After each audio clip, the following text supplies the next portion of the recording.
ka-greet, magandang araw po sa inyo lahat. Para po doon sa mga nag-aabang kung ilan po inanin natin dito sa ating demo trial na walang abono at saka walang synthetic fertilizer na demo trial.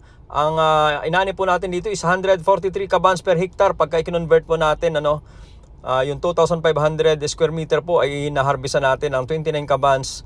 Tapos average kilo po nito is 62 kilos per kaban. Kaya pag proportionate po natin ito sa isang hektarya, 143 kabans per hectare po ang hinaharvest natin na wala tayong ginagamit na synthetic fertilizer. Just imagine that. Tapos doon naman po sa zero abono, 117 kaban per hectare pagka i-convert natin yung na-harvest natin sa area na demo trial natin na zero abono o yung rejuvenated soil.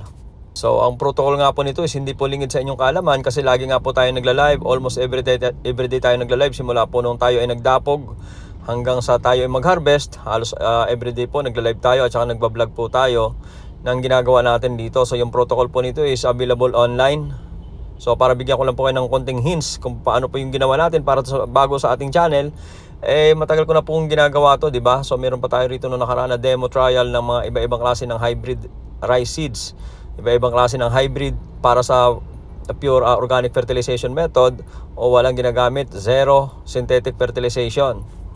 So ang principle is ibabalik lang natin yung ganda ng lupa, tapos lahat ng mga dayami natin, lahat ng mga damo natin maiko-convert natin into humus. Magiging humus po yan, magiging pagkain po ng halaman. Yun lang po yung principle. Tapos hindi po tayo magtatapon ng mga elemento doon sa loob ng ating pinitak, meaning to say kino-conserve o soil conservation. At hindi rin tayo gagamit ng mga synthetically derived na mga abono, which is yun po yung tinatawag natin soil rehabilitation. Nire-rehab natin yung lupa natin sa pagiging addict doon sa paggamit ng synthetic fertilizer. Nagiging addict na yung lupa natin, ayaw nang mag-produce kapag hindi mo damihan ng synthetic fertilizer. Then re-rejuvenate po natin to sa pamamagitan ng paglalagay ng mga bagong teknolohiya, yung pagtutunaw, paglulusaw natin ng mga biodegradable material at pagpaparami natin ng mga beneficial microbes dyan sa ating lupa.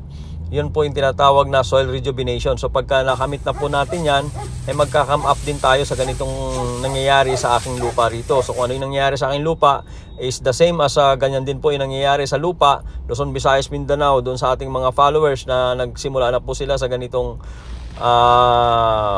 pagbabago ng ating sistema ng pagsasaka. Hindi na po yung dati na sobra tapon lang tayo ng tapon ng abono dyan sa ating palayan, tapos yung mga residue, yun po yung sumisira doon sa naturalisa ng lupa natin. Overwhelming po talaga ako dito sa result nitong ating ginagawa na demo trial natin ng zero abono, no? Lalong-lalo na itong zero abono. Although 117 kabans per hectare lang, pero just the same, mataas na rin po yun. Kasi nga po, ang pinag-uusapan natin dito is yung hindi mo naabuso yung lupa So pwedeng mapakinabangan pa ito ng mga susunod na mga salinlahi natin. Pataas po ang fertility nito. So makakapagsaka ka if in case na kulang ka sa pera, kulang ka sa kapital, makakapagsaka ka at hindi ka mahuhostage ng mahal na abono. Base po kasi sa aking experience at saka base sa aking evaluation sa field, ang isa sa pinakamalaking gastos talaga ng farmer is yung abonong komersyal. Diyan po nalulubog yung farmer kasi ang mahal-mahal ng abono, tapos plus yung interest pa niya na tumatakbo.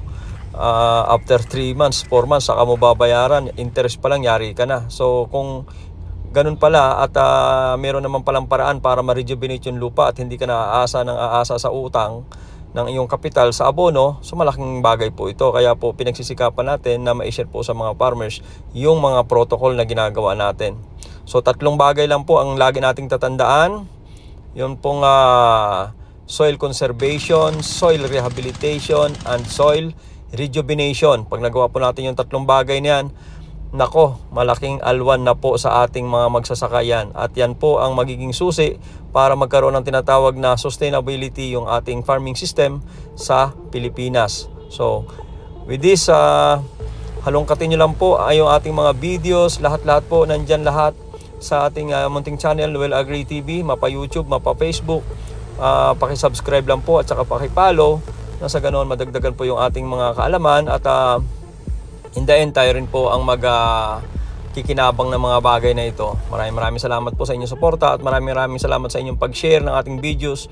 Thank you very much po hanggang sa susunod na demo trial natin. Maraming salamat po mga ka-Agri. Lagi tatandaan sa ating munting channel, Noel Agri TV, Farmers Ambida. Sa Noel Agri TV, hindi natin kailangan ng synthetic fertilizer!